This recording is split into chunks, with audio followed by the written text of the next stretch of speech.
My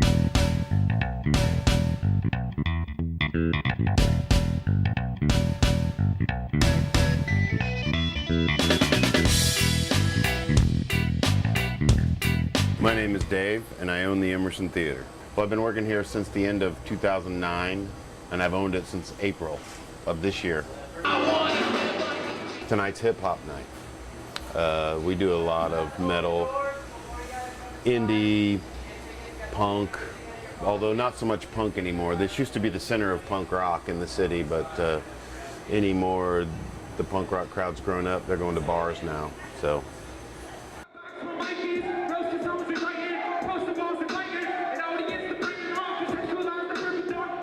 We have 2 events a week minimum. Occasionally we have 1 or 2 during the week. We're always open on Friday and Saturday nights. We're one of the few all-ages venues. We don't serve alcohol. Gives kids a place to go where they can't really get in trouble, at least not inside our building. So, well, I think it's important that the bands have somewhere to play. We'll pretty much book anybody if you're willing to come in and promote, and you can play your instruments. We'll give you a shot. Basically how it works with these local shows is we pass out tickets and have them sell them.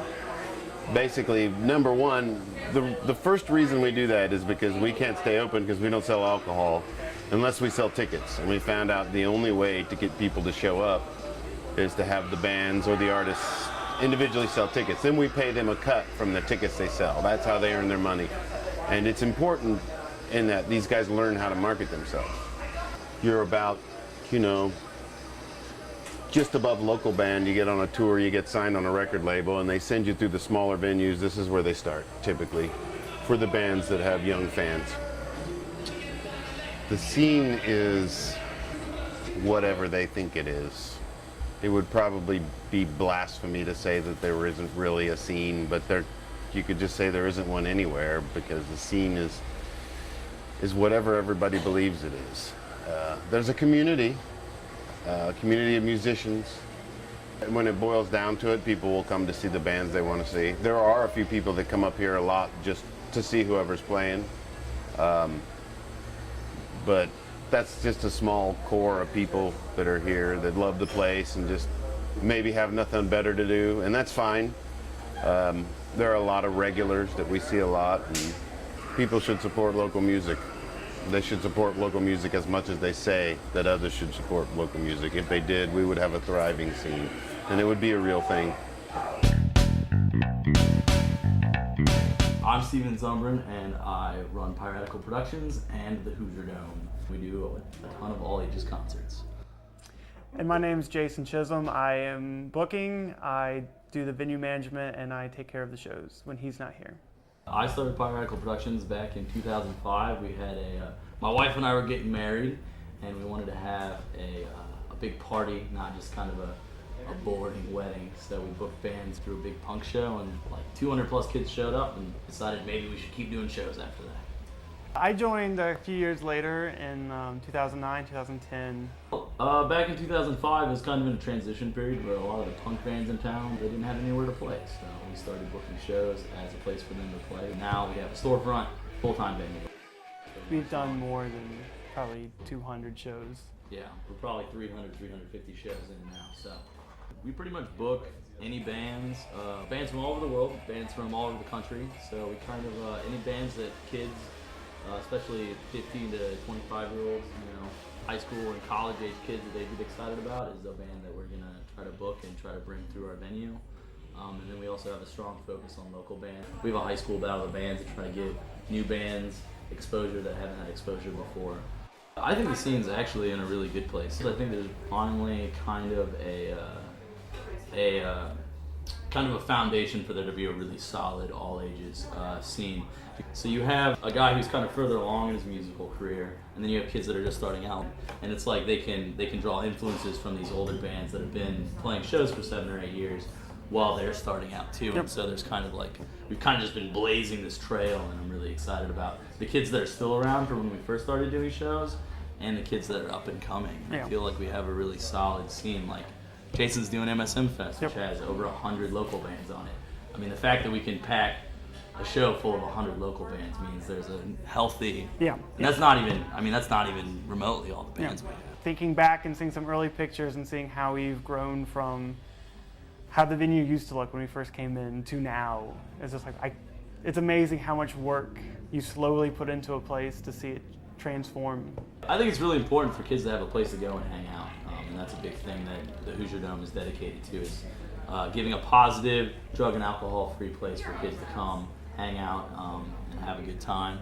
For them to see their favorite bands, or maybe even start their own band, and just to kind of, you know, teenage years, you can kind of have a lot of aggression that you want to get out. It's a good artistic outlet for a lot of kids. It's also really cool for them to come and see their favorite band in a really intimate and small setting. Our kind of motto right now is like, this is home. This is a home away from home for a lot of these kids, and we try to open the place up as much as possible. And if there's not a show, we did kind of recently where had like a community night. People came, we brought TVs, video games, barbecued, and we just kind of hung out, listened to dance music, and played video games all night. It's not like a normal business where it's like, or a normal venue almost, where it's like, okay, pay, now you have to get out and go. It's like, meet some new people, make some new friends, and then your weekend friends. And we're not making a ton of money on it, or sometimes any money at all, but we do it because of the kids, of the local bands, the favorite bands we get to bring here, like Lemuria, and some of the other bands we have coming up that we're super. Matha Band is another one that we're super excited about that are coming through. So yeah, we do it for the community, for sure. My name is Dale Harkins, and I own the Irving Theater. The theater will be 100 years old this year, December 3rd, 1913. It was always a movie theater, shut down for most of the last 30 years, and then it's now been reopened as a music venue, as well as other art and kind of fun things that we do here. We try to do a lot of local things, but we also do national bands, and now we've had some international groups through. So, but no, we concentrate on locals and try to make sure it's a place for local art, local music, a local scene. In June, I think we've got maybe 25 different things going on here, almost every night. Not all are public events, some are just private things, but we're very busy this month. Do a little bit of everything. We do Rocky Horror once a month. We have weddings in here. We've had some baby showers. We do some art exhibits. We do electronic music, so it's all kinds of different music, folk music. Bands practice in here. It's just a weird mishmash of a little bit of everything, and again, whatever's going to be fun, interesting, that's what we're after. I want everybody to be able to experience the building, everybody to have fun in it, so we target everyone. And then geographically, we haven't targeted a big area, but we seem to draw from a very big area, so that's very nice. Usually people are here from surrounding states and sometimes even beyond. Tonight's an EP release for a local band. Don't call it a comeback.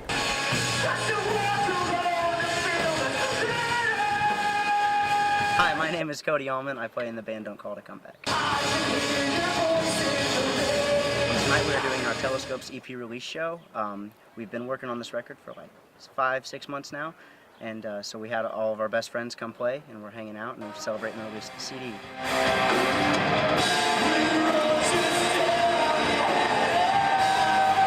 We've done all kinds of things here. We've done local shows, we've opened up for national acts, we've done benefit concerts here. It's a great venue. It's my favorite place to play, I think, as far for larger shows. It allows national acts somewhere to play that allows locals to hop on with those guys. And you get a whole different audience than what you're used to playing with, because they're there to see whoever was there. I think the other night we had Cartel here. We had over 200 kids here. And, you know, for a lot of the locals, it was people that don't normally go to shows. So that was a whole new audience that they got to meet. This plays a very large role in the community. There's a huge other side of the Irving than just local local rock bands playing here. I want them to have fun, but to me that's what it's about. I book with people who are fun, who are enjoyable, and who put on good shows. I would like there to see there be a couple more all of these venues. You know, right now we have the Hoosier Dome, which is kind of your smaller, like 200 cap room. We don't even hold quite that many. And then there's like the Emerson that holds 500 or 400. 4, and then Irving is 7. You know, Irving holds 7, and then there's also the Deluxe. But you know, we could use a couple more venues like our size and Emerson's size. Or smaller. All of these venues give kids a place to go that they don't have to do drugs or get drunk. You know, it's a place to go to enjoy something at a usually a reasonable cost. I mean, I don't know what I would do without all the venues that I've been to growing up. I've experienced a lot. I've met a lot of people, heard some new good music, met some really cool musicians, had some fun times. There's been some crappy times for sure, but it I guess it's a net positive. It's been great. I mean, beyond any expectation I had. It's been a lot of fun. All great people. We haven't had a stinker yet. In musicians, crowd, it's been fantastic. Yeah, I think we're shooting to be the best venue in the world. That's my hope and dream. So we want it to sound great. We want the fans to be music loving, musically intelligent fans that really love the music and are passionate about it and get into it. And we want to be super supportive of the local bands here and just be all around the best venue that we can be and try to be the best venue in the world. That's my hope and dream, man. That's what we're shooting for.